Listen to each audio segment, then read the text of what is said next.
낡은 경차 탄다고 무시당한 할아버지, 다음날 시장 건물의 주인으로 세상을 뒤집었습니다. 아저씨, 여기 주차하시면 안 된다니까요. 경차면 알아서 눈치껏 움직이셔야죠. 그 말에 그냥 웃었습니다. 하지만 그 직원은 몰랐죠. 자기가 무시한 이 노인이 이 건물의 새 주인이 될 줄은. 경차 시동을 끄자 엔진 소리가 조용히 죽었다. 한때는 회사 대표였던 내가 이제는 허리 굽은 노인이 되어 그 작은 차 안에 앉아 있었다. 손에 쥔 건 오래된 가죽 지갑 하나. 거기에 든 건 신용카드도 명함도 아니었다.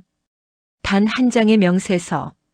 오늘은 그냥 오랜만에 내 눈으로 보고 싶었다. 뉴스에서 자주 보던 그 수입차. 나도 한때는 저런 차 타고 다녔었는데. 생각하니 피식 웃음이 났다. 경차 문을 열고 내릴 때마다 주변 시선이 느껴졌다. 저 나이에 아직도 저런 차를 타고 다니네. 사람들은 그렇게 생각하겠지. 하지만 나에겐 그 차가 세상 마지막 남은 친구였다. 전시장 앞은 유리로 반짝거렸다. 내 그림자가 비칠 때마다 낡은 코트에 주름진 얼굴이 선명했다. 안에는 번쩍이는 조명, 향수 냄새, 젊은 직원들의 웃음소리. 나는 조심스럽게 문을 밀었다. 어서 오세요. 여직원 하나가 다가왔다. 하지만 인사도 잠깐 내 옷차림을 본 순간 표정이 굳었다. 혹시 예약하셨나요? 아니요. 그냥 구경 좀 하려고요. 그녀는 입꼬리를 억지로 올리며 고개를 끄덕였다. 네. 근데 오늘 예약 손님이 많아서요. 구경은 가능하신데 시승은 어렵습니다. 시승까지는 바라지도 않아요. 내가 웃으며 말하자 그녀는 고개를 끄덕이더니 뒤쪽에 있는 남자 직원에게 작게 속삭였다. 저기 그냥 둘러보신대요. 그 남자는 피식 웃으며 나를 힐끗 보더니 팔짱을 꼈다. 그 눈빛엔 이미 사줄 사람 아니다라는 판단이 서 있었다. 나는 천천히 전시장 안을 걸었다. 차들은 모두 빛났다. 유리창 너머로 반사된 내 얼굴은 초라했지만 눈빛만큼은 달랐다. 한참을 보던 중 직원 하나가 다가왔다. 어르신, 혹시 어떤 모델 보시고 싶으신가요? 이거 7 시리즈인가요? 옛날에 내가 이 회사 차를 타고 다녔었거든. 내 말이 끝나자 그 직원이 피식 웃었다. 예전 모델은 지금 가격이 많이 달라졌어요. 이건 1억이 훌쩍 넘어요. 그래요? 예. 요즘은 유지비도 많이 나와서 아무래도 어르신 세대분들은 좀 부담스러워 하시더라고요. 그 말투. 겉으로는 예의지만 속은 완전히 비웃음이었다. 부담스러워할 세대라. 내가 작게 중얼거리자 그는 웃으며 말을 이어갔다. 요즘은 젊은 분들이 많이 타세요. 성공한 30대, 40대들. 트렌드가 그렇습니다. 나는 잠시 그 차를 쓰다듬었다. 차체는 따뜻했다. 그래도 한번 타보면 옛 생각 나겠네. 시승은 오늘 안 됩니다. 예약 손님이 많아서요. 대답은 단호했다. 그 녀석의 눈빛엔 분명히 괜히 귀찮게 하지 말라는 게 섞여 있었다. 그때 옆문으로 정장 차림의 남자가 들어왔다. 김대리, 나 아까 전화한 이사야. 예, 이사님. 바로 시승 준비해드리겠습니다. 직원들이 빠르게 움직였다. 그 사람 앞엔 커피가 나오고 문이 열리고 차가 빛나게 닦였다. 나는 그 장면을 조용히 지켜보고 있었다. 같은 공간, 같은 고객인데 누군가는 이사님이라 불리고 나는 어르신이라 불렸다. 그 차이 하나가 사람의 가치를 결정하는 세상이라니. 잠시 후 직원이 나를 보며 말했다. 어르신, 다른 모델도 구경하시겠어요? 근데 10분 뒤면 예약 손님 오셔서 정리해야 해요. 그 말에 내 속에서 뭔가가 딱 하고 끊어졌다. 가슴 밑바닥이 서늘하게 식어갔다. 그래요. 정리들 하세요. 나는 천천히 고개를 숙이고 문 쪽으로 걸었다. 그 녀석들이 뒤에서 웃는 소리가 들렸다. 오늘은 그냥 구경하러 오신 거잖아요. 그렇죠. 경차 타고 오신 분이 뭘? 문 밖으로 나오는 순간 나는 숨을 길게 내쉬었다. 주머니 안에 손을 넣었을 때 낡은 명함 한 장이 손끝에 닿았다. 한강건설. 대표이사 한도윤. 그건 오래전 내가 이 회사를 일으킬 때 만들었던 명함이었다. 그래, 어디 한번 구경 잘했다. 그날 밤 나는 오래된 금고를 열었다. 그리고 먼지 쌓인 통장 5권을 꺼냈다. 눈 위의 주름보다 오래된 숫자들. 한 줄 한 줄을 보며 마음속에 잔잔한 결심이 자리 잡았다. 사람을 차로 판단한 그 녀석들. 내가 누군지 보여줘야겠네. 밤새 잠이 오지 않았다. 눈을 감아도 그 직원의 눈빛이 떠올랐다. 겉으로는 웃는 듯하지만 그 눈동자엔 분명히 있었다. 당신 같은 사람은 여기에 어울리지 않아. 그 말보다 더 잔인한 건 그 눈빛이었다. 사람을 위아래로 훑어보며 판단하는 그 짧은 순간. 그게 나를 제일 아프게 했다. 시계는 새벽 4시를 가리키고 있었다. 작은 아파트 창문 틈으로 스며드는 빛이 회색이었다. 나는 책상 위 서랍을 열었다. 안에는 먼지 쌓인 봉투 하나. 한강개발 부지 매각 계약서. 내가 젊었을 때 땅 한 구석을 사두고 30년을 묵혀둔 그 서류였다. 서류 위에 찍힌 이름. 한도윤. 내 이름이었다. 그땐 아무도 몰랐다. 나는 겉으론 실패한 사업가였지만 실은 그 땅 하나만큼은 팔지 않았다. 그리고 지금은 그 땅 값이 수십 배가 됐다는 걸 나만 알고 있었다. 돈이라는 게 참 그래. 많을 땐 가볍고 없을 땐 무겁지. 혼잣말이 새어나왔다. 나는 손으로 계약서 위를 천천히 쓸었다. 그때 떠올랐다. 20년 전 사업이 망했을 때도 사람들은 그렇게 나를 봤다. 쟤 끝났대. 이젠 경차 타고 다니더라. 그때도 지금도 세상은 겉만 봤다. 다음 날 아침 거울 앞에 섰다. 하얗게 샌 머리칼, 주름진 눈가. 나는 조용히 넥타이를 메고 오래된 정장을 꺼냈다. 그리고 가슴 속으로 다짐했다. 이번엔 내가 그 눈빛에 갚아줄 차례야. 전시장 앞에 다시 섰을 때 햇빛이 눈부셨다. 오늘은 내 옷차림이 달랐다. 어제의 낡은 코트 대신 깔끔한 양복, 광이 도는 구두. 주차장은 어제와 똑같았지만 사람들의 시선은 달랐다. 내 차를 보고 놀랄 사람들이겠지만 오늘은 경차가 아니었다. 어서 오세요, 고객님. 문 앞에 직원이 어제와 달리 허리를 숙였다. 나는 아무 말 없이 안으로 들어갔다. 어제 나를 무시하던 남자 직원이 나를 보더니 눈을 살짝 찡그렸다. 어르신.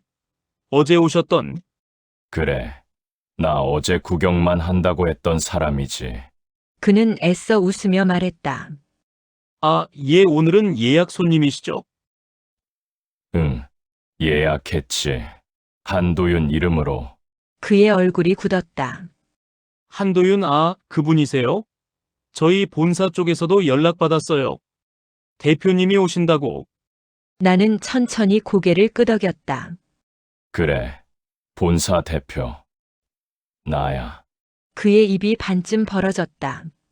하지만 나는 그 표정보다 그 눈빛이 더 좋았다. 당황과 불안, 그리고 후회. 그제야 조금은 속이 시원했다. 직원들이 분주하게 움직였다. 커피가 나오고 지점장이 달려왔다. 대표님, 어제 뵙지도 못했습니다. 죄송합니다. 괜찮아요. 다들 바쁘다니까. 나는 부드럽게 웃었다. 하지만 내 안의 감정은 결코 부드럽지 않았다. 어제 내게 시승 불가라던 그 차 앞에 섰다. 은빛이 눈부셨다. 직원이 긴장된 목소리로 말했다. 한도윤 대표님, 직접 시승해 보시겠습니까? 나는 잠시 차를 바라보다가 조용히 말했다. 시승은 됐어요. 어제 충분히 봤으니까. 그 한마디에 그들의 얼굴이 사색이 됐다. 잠시 침묵이 흘렀다. 나는 의자에 앉아 커피를 한 모금 마셨다. 근데 여기 이 매장 본사랑 계약 얼마나 남았어요? 지점장이 깜짝 놀란 눈으로 나를 봤다. 예. 그걸 어떻게? 그냥 물어보는 거예요. 혹시 매각 의향 있으면 내가 좀 관심이 있어서. 그 말에 공기가 잠시 멎었다. 직원들의 시선이 모두 내게 쏠렸다. 어제 나를 무시하던 그 여직원도 고개를 들지 못했다. 커피잔을 내려놓으며 나는 속으로 중얼거렸다. 사람 눈으로 사람을 재단하는 세상. 참 비싼 대가를 치러야지. 창밖엔 햇살이 쏟아지고 있었다. 내 마음속엔 복수 같은 뜨거움이 아니라 묘한 평온이 흘렀다.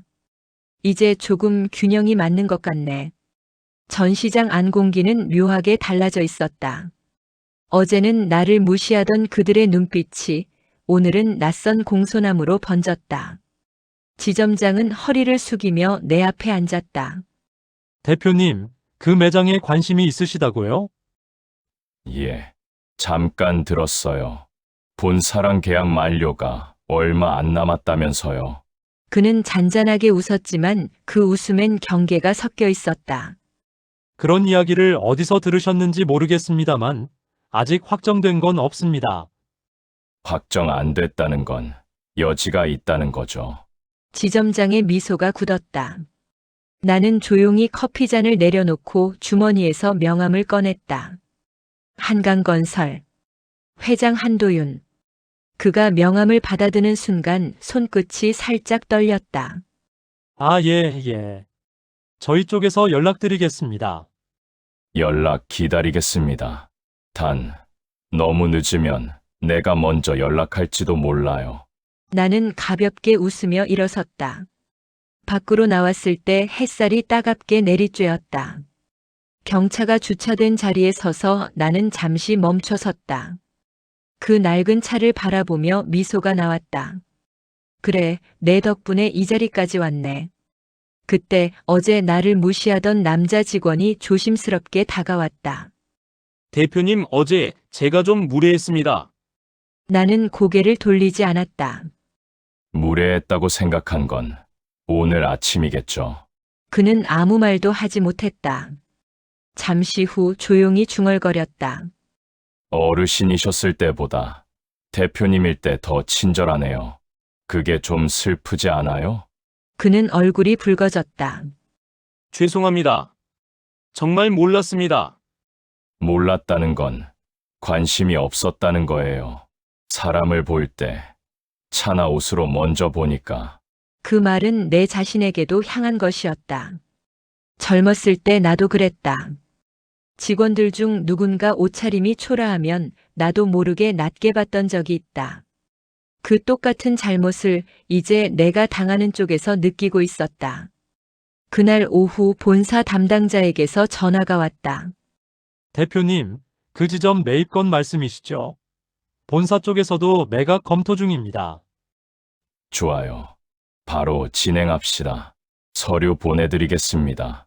금액은 금액은 상관없어요. 직원들 그대로 두는 조건이면 돼요. 직원들을요? 네. 그게 계약 조건입니다. 전화를 끊고 나서 마음이 묘했다. 이건 단순히 복수 이상의 일이 되어 있었다. 그들이 나를 비웃었던 그 자리에서 이제 나는 그들의 고용주가 되려 하고 있었다. 밤이 되자 서류가 이메일로 도착했다. 매각 계약서. 펼쳐보니 가격은 터무니없이 비쌌다. 하지만 나는 웃었다. 값이 문제겠어. 사람의 값은 이미 정해졌는걸. 펜을 들자 손이 약간 떨렸다. 이 서명을 하면 나는 그 수입차 매장의 주인이 된다. 하지만 그건 단순히 복수 성공이 아니었다. 이건 내 지난 세월의 응어리를 정리하는 서명이었다. 서명을 마친 순간 나는 조용히 숨을 내쉬었다. 눈물이 핑 돌았다. 당신이 웃던 그날엔 내가 이렇게 웃을 줄 몰랐지. 다음 날 아침, 신문에는 한 줄의 기사가 실렸다. 한강건설, 외국계 자동차 브랜드 전시장 인수. 나는 커피를 홀짝이며 그 기사를 천천히 읽었다. 세상은 떠들썩했지만 내 마음은 조용했다. 그때 딸에게 전화가 왔다. 아빠 기사 봤어요. 진짜 아빠가 그 매장 사셨어요? 그래. 그냥 하나 정리한 거지 뭐. 아빠 대단하다. 그녀의 목소리엔 자랑이 묻어 있었다. 그 한마디에 가슴이 따뜻해졌다. 며칠 후 새로 인수한 매장에 들렀다. 직원들이 줄을 서서 인사했다. 그중 어제 나를 무시하던 여직원이 가장 앞에 있었다. 회장님 다시 뵙게 돼서 영광입니다. 나는 그녀를 바라보며 천천히 말했다. 영광은 아직 일러요. 오늘부터 같이 일해야 하니까. 그녀는 고개를 숙였다. 잠시 후 나는 매장 한쪽에 앉아 전시장 안을 바라봤다. 어제의 모욕은 이미 사라졌지만 그 여운은 남아 있었다. 나는 속으로 중얼거렸다. 사람의 눈은 겉만 본다. 하지만 진짜 값은 속에 있지. 오늘도 난 내 낡은 경차를 몰고 정비소로 향했습니다. 10년을 넘게 탄 차라 이젠 시동 걸 때마다 떨림이 심해요. 그래도 정이 들어서 버릴 수가 없었습니다. 아내가 살아있을 땐 늘 이 차 참 알뜰하고 귀엽다며 손수 세차를 해주곤 했죠. 이제는 나 혼자 남았지만 그 손때 묻은 차가 나의 마지막 친구 같았습니다. 어서 오세요. 접수는 저쪽이에요. 대기석 앞 젊은 여직원이 고개를 들지도 않고 말했습니다. 나는 조심스레 걸어가며 차 키를 내밀었죠. 이거. 시동 걸 때 떨림이 좀 심해서 봐주면 좋겠어요. 그녀는 시큰둥한 얼굴로 말했습니다. 차종이 경차시네요. 일단 접수는 해드리는데 요즘 부품 수급이 밀려서요. 한 이틀 기다리셔야 될 것 같은데요. 이틀이요? 네. 급하시면 그냥 다른 데 알아보셔도 되고요. 그 말투가 참 이상했습니다. 마치 귀찮은 손님을 대하듯 대꾸조차 건성이고 눈길 한 번 주지 않아요. 뒤에 들어온 수입차 손님한테는 어서 오세요. 고객님 하며 허리를 굽히더군요. 그 차주는 젊은 남자였고 명품 시계를 차고 있었습니다. 그 모습을 보니 가슴속에 이상하게 뜨거운 게 올라왔습니다.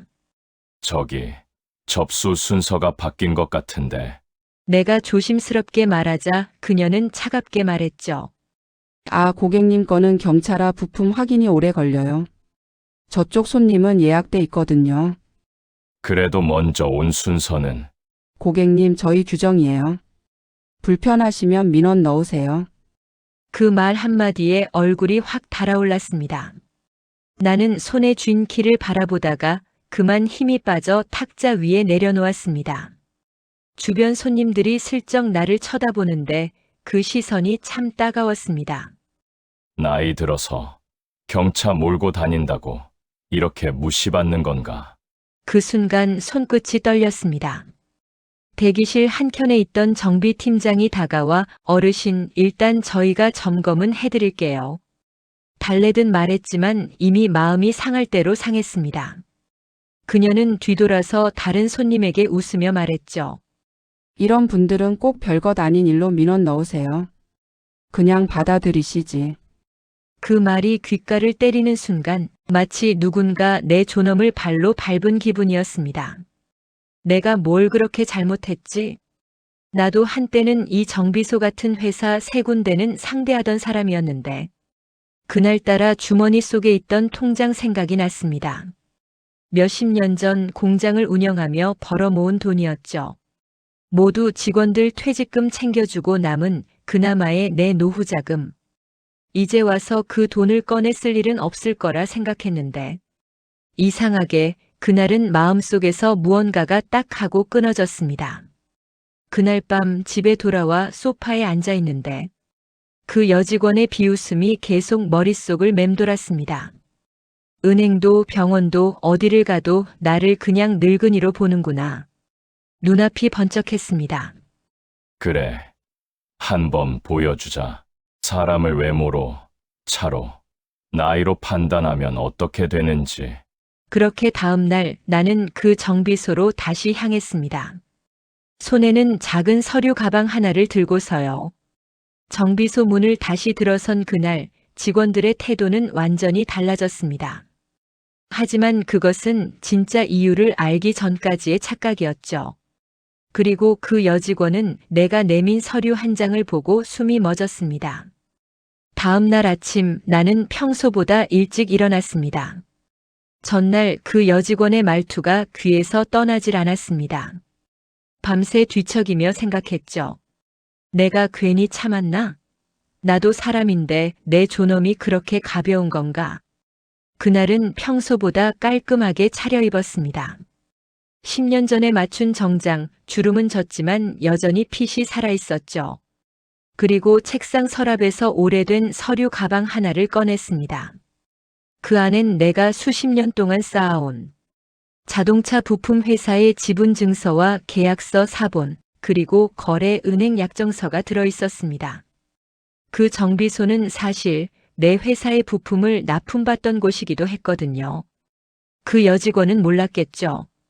그날 나를 경차 탄 노인으로만 봤던 그 눈빛을 오늘 다시 마주하러 가는 겁니다. 정비소 앞에 도착하자 어제보다 훨씬 많은 차들이 줄 서 있었습니다. 수입차, SUV, 전기차까지. 난 그 사이로 천천히 내 경차를 몰고 들어갔습니다. 그리고 어제처럼 천천히 차에서 내려 접수대로 갔죠. 어서 오세요, 고객님. 어떤 차 점검이실까요? 어제 그 여직원이었습니다. 오늘은 얼굴에 화장이 한층 진해졌고 목소리엔 억지 웃음이 섞여 있었죠. 그녀는 나를 알아보는 듯 말했습니다. 어제 오셨던 분이시죠? 그렇습니다. 어제 시동 떨림 때문에 왔었죠. 어제는 죄송했어요. 요즘 손님이 많아서 좀 정신이 없었거든요. 그녀는 급히 자세를 고쳐 앉으며 서류를 챙기는 척했습니다. 하지만 눈빛은 여전히 형식적인 사과 그 이상은 아니었습니다. 오늘은 예약 없이 오셨는데 저희가 지금 좀 바빠서요. 맡기시고 오후쯤 연락드릴게요. 나는 잠시 그녀를 바라보다 조용히 말했다. 오늘은 좀 다릅니다. 내가 직접 이곳 점검 좀 하려 합니다. 그녀는 어이없다는 듯 웃더군요. 점검이요? 고객님이요? 그래요. 내가 이 정비소하고 20년 전부터 거래하던 부품사 대표였거든요. 그 부품, 당신들 지금도 쓰고 있을걸요? 그녀의 표정이 굳어졌습니다. 그리고 그 순간 뒤에서 정비팀장이 급히 달려왔습니다. 대표님, 혹시 성함이 한도윤 어르신 맞으십니까? 나는 고개를 끄덕였습니다. 그의 얼굴이 하얗게 질렸죠. 어제 그 말씀 안 하셔서 저희가 몰라 뵈었습니다. 죄송합니다. 주변 직원들이 갑자기 분주해졌습니다. 대기석의 손님들까지 나를 쳐다봤죠. 그 여직원은 어제와 달리 말 한마디를 못하고 서 있었습니다. 나는 천천히 의자에 앉아 그 서류 가방을 열었습니다. 그리고 안에서 서류 한 장을 꺼내 그녀 앞에 놓았습니다. 이건 내 지분 양도 계약서야. 이 정비소 본사, 내 회사랑 납품 협약 맺은 거 알고 있지? 그녀는 말을 잃은 채 입술을 떨었습니다. 이제부터 이 지점, 내가 인수하려고 합니다. 그녀의 눈이 동그래졌죠. 네. 인수요? 그래요. 어제 그 태도 덕분에 결심이 섰거든. 주변은 순식간에 조용해졌습니다. 커피 머신 소리만 들렸습니다. 그녀는 손끝을 비비며 말했다. 저 어제는 진짜 그런 의도가 아니었어요. 그냥 일 많아서. 그게 더 나쁜 겁니다. 나는 조용히 말했죠. 사람이 바쁘면 더 예의를 잃지 말아야 하는 법이에요. 그녀는 고개를 숙였고 주변 직원들도 숨을 죽였습니다. 정비팀장이 조심스레 물었습니다. 그럼 오늘은 어떻게 도와드리면 될까요? 차 점검은 그만두죠. 대신 당신들이 어떻게 사람을 대하는지 그걸 점검하러 왔습니다. 그날 이후의 일은 빠르게 흘러갔습니다. 본사에서 연락이 오고 인수 절차가 실제로 진행되기 시작했습니다. 그녀는 며칠 뒤 인사발령으로 다른 곳으로 옮겨졌다는 소식을 들었죠. 하지만 나는 이상하게 마음이 편치 않았습니다. 통쾌해야 할 순간이었는데 속이 허했습니다. 그 여직원도 아마 누군가에게 그렇게 배웠겠지. 사람을 겉으로만 보라고. 그녀를 미워하기보다 세상이 그렇게 만든 게 서글펐습니다. 그래서 나는 그 정비소를 인수한 뒤 제일 먼저 직원 교육 프로그램을 만들었습니다. 고객을 차로 판단하지 말 것. 나이로 판단하지 말 것. 그 문장을 현관문 옆에 붙였죠. 그리고 나는 내 경차를 여전히 몰고 다닙니다. 지금은 그 차를 보면 그날의 모욕보다 스스로를 잃지 않았던 자부심이 더 떠오릅니다. 정비소 인수 절차는 생각보다 빨리 진행됐습니다. 서류 몇 장에 도장 찍는 걸로 그곳은 이제 내 이름으로 바뀌게 되었죠. 20해 넘게 거래하던 회사와의 인연이 이렇게 다시 이어질 줄은 몰랐습니다. 나는 일부러 현장을 자주 찾았습니다. 직원들이 나를 보며 허리를 숙일 때마다 이제는 아무도 나를 무시하지 못하겠구나 하는 묘한 안도감이 들었습니다. 하지만 동시에 이상하게도 마음이 편치 않았습니다. 한때 나를 깔보던 그 여직원, 그녀의 얼굴이 자꾸만 떠올랐거든요. 며칠 뒤였습니다. 비가 보슬보슬 내리던 오후 정비소 사무실 문이 조용히 열리더니 그녀가 들어왔습니다. 머리엔 비를 맞은 흔적이 그대로 남아 있었고 손엔 편지 봉투가 들려 있었습니다. 대표님 잠깐 시간 좀 괜찮으세요? 그 목소리가 떨렸습니다. 어제까지만 해도 당당하고 차가웠던 사람의 목소리가 오늘은 어디 한쪽이 부서진 듯 약했습니다. 앉아요. 나는 의자 하나를 내줬습니다. 그녀는 잠시 망설이다가 결국 눈물이 맺힌 얼굴로 봉투를 내밀었습니다. 그날 정말 죄송했어요. 제가 사람을 너무 쉽게 판단했어요. 그때 손님이 경차라서 그냥 별로 중요하지 않다고 생각했어요. 그게 얼마나 오만한 건지도 모르고요. 나는 조용히 봉투를 받아들었습니다. 봉투 안엔 사직서와 함께 손편지가 들어 있었습니다. 어제 퇴근길에 아버지 생각이 났습니다. 제 아버지도 오래된 트럭을 몰았거든요. 제가 그날 대표님께 한 말이 제 아버지께 상처 주는 말이었단 걸 뒤늦게 깨달았습니다. 나는 잠시 말을 잃었습니다. 그녀는 고개를 숙인 채 덧붙였죠. 저 같은 사람은 이런 곳에 있을 자격이 없어요. 그냥 나가려고요. 순간 마음 한켠이 저릿했습니다. 그녀를 혼내주고 싶었던 게 사실이었지만 막상 이렇게 무너진 얼굴을 보니 그게 쉽지가 않았습니다. 이봐요. 내가 조용히 말했습니다. 사람은 누구나 실수합니다. 중요한 건 그걸 알고 고칠 줄 아느냐죠. 그녀가 놀란 눈으로 나를 봤습니다. 대표님, 절 용서하시는 건가요? 용서라기보단 기회를 주는 겁니다. 나도 누군가에게 그런 기회를 받은 적이 있으니까. 그녀는 눈물을 훔치며 고개를 숙였습니다. 정말 감사합니다. 나는 고개를 끄덕였지만 마음속은 여전히 복잡했습니다. 이게 옳은 선택일까? 내가 너무 쉽게 마음을 푼 건 아닐까? 그녀가 나간 뒤 책상 위에 남은 편지를 다시 펼쳤습니다. 글씨가 삐뚤빼뚤했지만 진심이 느껴졌습니다. 그녀도 나처럼 세상살이의 모진 틈새에서 조금씩 무뎌진 사람이었겠지요. 그날 밤 혼자 술 한 잔을 기울였습니다. 창밖에는 비가 계속 내렸습니다. 잔을 비우며 스스로에게 물었습니다. 내가 그날 그 모욕을 받지 않았다면 이 사람을 이해할 수 있었을까? 정답은 없었습니다. 다만 한 가지는 분명했죠. 이제 나는 사람을 겉모습으로 판단하지 않는 사람이 되었다는 것. 그리고 그 깨달음이 돈으로는 살 수 없는 값진 일이었습니다. 다음 날 아침 출근길에 내 낡은 경차가 유난히 반짝거려 보였습니다. 그래, 이 녀석 덕분에 내가 다시 사람을 배웠지. 나는 웃으며 핸들을 잡았습니다. 그날 오후 정비소 현관문에는 새로운 문구가 걸렸습니다. 사람의 가치는 차에 달려있지 않습니다. 직원들이 그 문구를 읽으며 고개를 끄덕일 때 내 마음속 어딘가가 따뜻하게 녹아내렸습니다. 그녀가 사직서를 내고 떠난 지 일주일이 지났습니다. 정비소는 점점 안정되어 갔고 직원들도 예전보다 훨씬 부드러워졌습니다.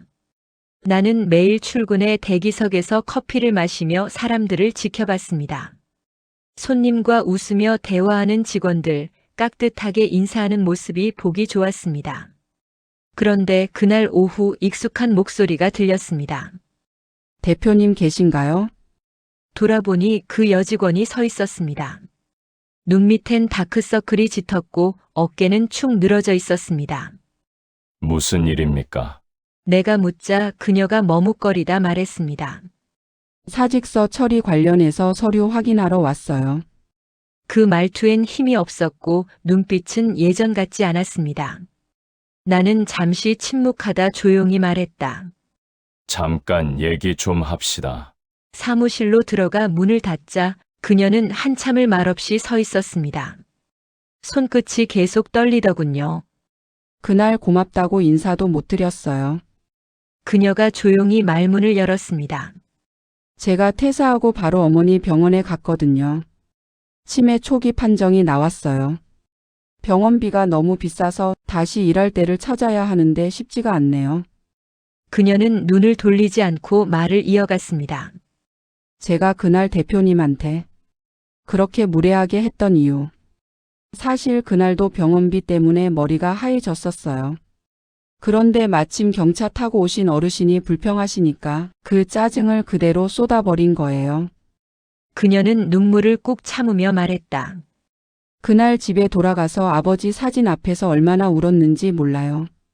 아버지도 평생 트럭 몰면서 살았는데 그 아버지를 닮은 분께 그렇게 했다는 게 아직도 제일 부끄러워요. 나는 그제야 모든 게 이해됐습니다. 그녀의 거친 말투, 피곤한 표정, 예민했던 태도, 그건 단지 성격이 아니라 삶의 무게였던 겁니다. 나는 한참 동안 아무 말도 하지 못했습니다. 눈앞의 여자는 어제의 오만한 직원이 아니었습니다. 그저 세상에 치이고 버티며 살아가는 한 딸이었죠. 어머니는 지금 어떠신가요? 내가 조심스럽게 물었습니다.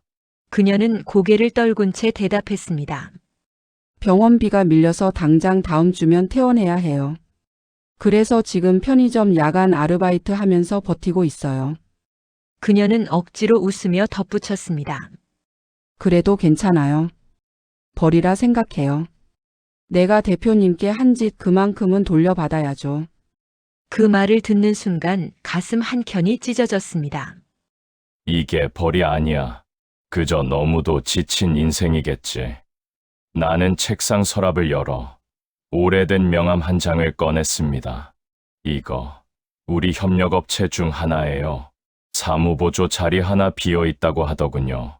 내 이름 말하고 가보세요. 조건 나쁘지 않을 겁니다. 그녀는 눈을 동그랗게 뜨며 나를 바라봤습니다. 저 받아도 되는 건가요? 사람이 잘못을 인정했으면 그 다음은 다시 일어나는 겁니다. 내가 그걸 막을 이유는 없죠. 그녀는 두 손으로 명함을 꼭 쥐며 울었습니다. 정말 죄송합니다. 그리고 감사합니다. 그녀가 나가고 나서도 나는 한동안 자리에서 일어나지 못했습니다. 그날 내가 받은 모욕이 결국 이렇게 누군가의 인생을 돌려놓는 일로 이어질 줄이야. 창밖에는 해가 저물고 있었고 주차장에 세워둔 내 경차가 붉은 석양에 반짝였습니다. 그 차를 바라보며 문득 아내의 목소리가 들리는 듯 했습니다. 여보, 사람은 결국 사람으로 남아야 해요. 그날 밤 나는 그 여직원 어머니의 병원비 일부를 익명으로 송금했습니다. 영수증에는 발신인 이름이 없었고 단 한 줄만 적혀 있었습니다. 당신의 따뜻함이 다시 피어나길 바랍니다. 그 문장을 쓰며 나는 비로소 마음이 편안해졌습니다. 경차를 몰고 재래시장 앞 주차장으로 들어섰습니다. 예전엔 늘 지게를 지고 걸어서 장 보러 다니던 곳인데 이제 이렇게 차를 끌고 올 줄은 몰랐습니다.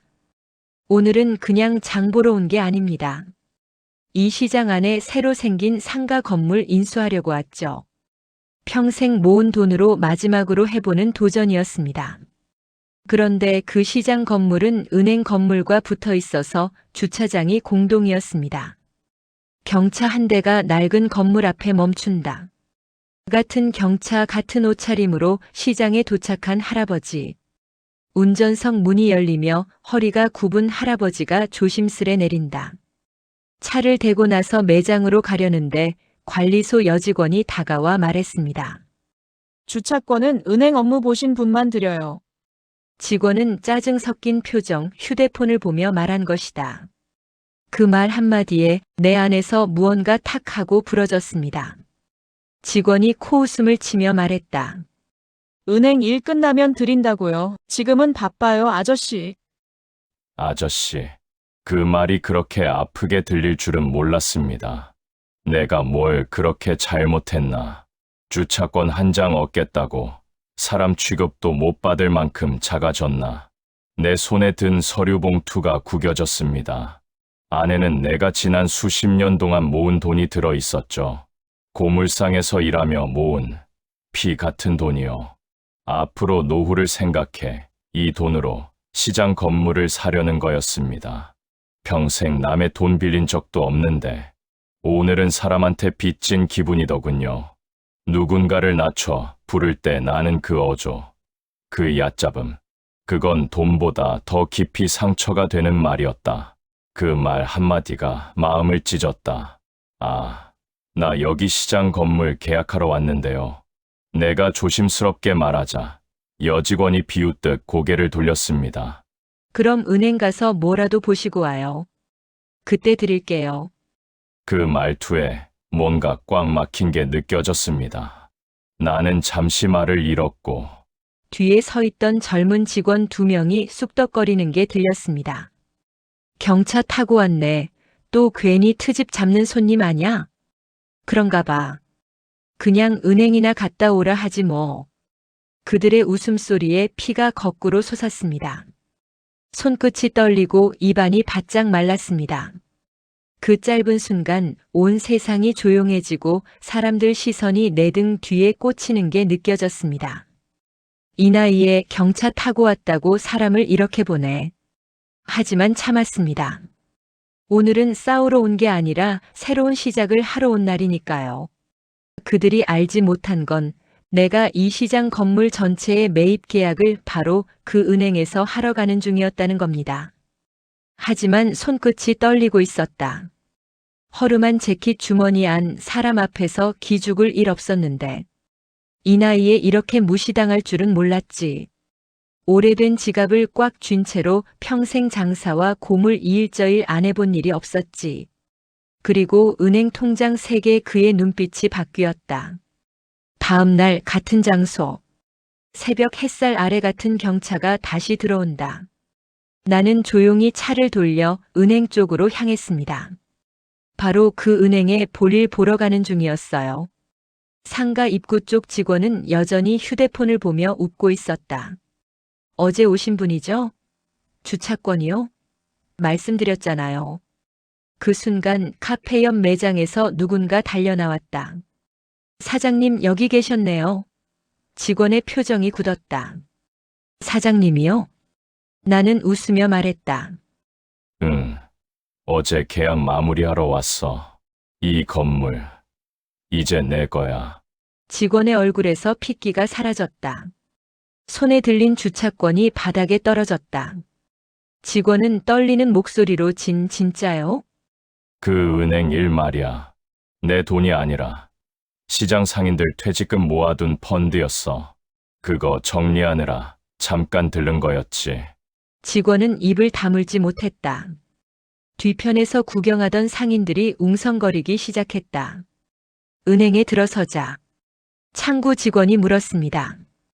고객님, 이거 시장 건물 매입 계약금이시죠? 금액이 꽤 크네요. 나는 잠시 숨을 고르고 작게 대답했습니다. 네, 그 시장 건물 전체 말입니다.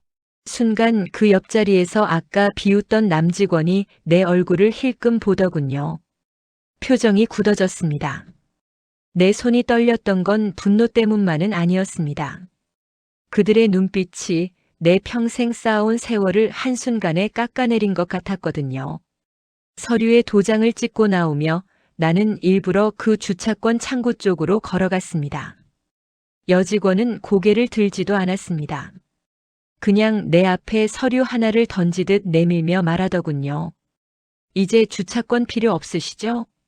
나는 잠시 말없이 그 얼굴을 바라봤습니다. 맞아요. 이제 그럴 일 없을 겁니다. 그 말에 여직원이 멈칫했습니다. 그의 표정엔 어제와는 다른 조용한 미소가 번진다. 내가 밖으로 걸어나가자 햇살이 강하게 쏟아지고 있었습니다. 경차 문을 열며 거울에 비친 내 얼굴을 봤어요. 주름투성이었지만 오늘따라 낯설지 않았습니다. 그래, 이 얼굴로 여기까지 왔는데 사람 하나의 값이 차 크기로 매겨지는 세상이 됐구나. 나는 조용히 시동을 걸었습니다. 주차장을 빠져나가면서 마음속에서 묵직한 결심이 생겼습니다. 이제 이 건물, 이 시장, 이 사람들의 시선까지 내가 바꿔주리라. 그날 오후 시장 매매 계약이 끝났다는 소식이 돌자 은행 안 분위기는 싸늘해졌다고 합니다. 누군가 그러더군요. 그 경차 타고 온 할아버지, 이 건물 주인이래. 그리고 그날 밤 나는 오래된 지갑 속에서 아내 사진을 꺼냈습니다. 여보, 나 이제 사람 대접받으면서 살 수 있을 것 같아. 주름진 손으로 사진을 쓰다듬으며 나는 천천히 눈을 감았습니다. 마음 한구석이 참 따뜻했습니다. 그 어떤 복수보다 조용한 승리의 밤이었습니다. 나도 모르게 눈에는 눈물이 맺혔습니다. 억울해서가 아니라 세상이 너무 차가워져 버린 게 슬펐던 것이다.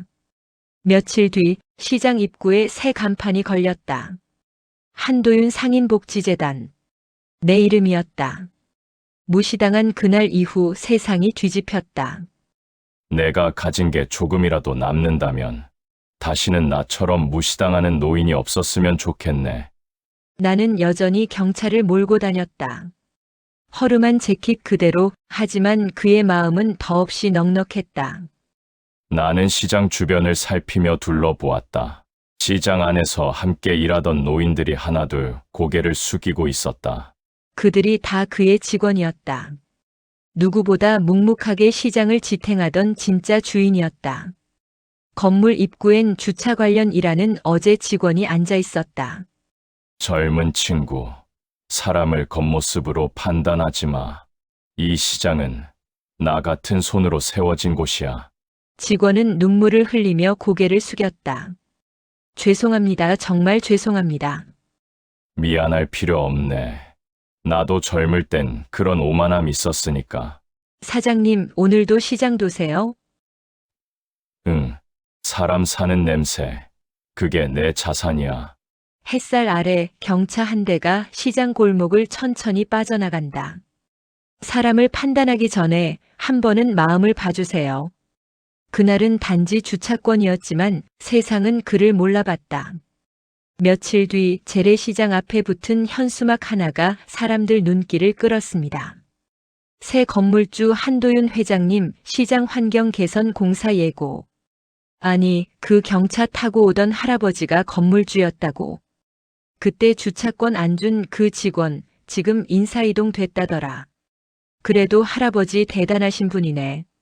말 한 번 크게 안 하시고. 사람들 입에서 입으로 소문이 돌았습니다. 하지만 정작 나는 아무 말도 하지 않았습니다. 그저 매일 아침 시장을 돌며 오래된 간판들을 새로 달고 건물 앞쓸며 쓰레기 정리하고 쓰레기통을 손수 닦아냈습니다. 내가 바꾼 건 건물이 아니라 사람들의 마음이었으면 좋겠다는 생각뿐이었습니다. 며칠 후 그 여직원이 시장 앞에서 나를 보더군요. 머뭇거리며 인사했습니다. 그날 정말 죄송했어요. 나는 잠시 멈춰서서 환하게 미소 지으며 웃었습니다. 누구나 바쁠 때가 있죠. 이제 그만 신경 쓰세요. 그녀는 고개를 숙였고 나는 다시 경차에 올랐습니다.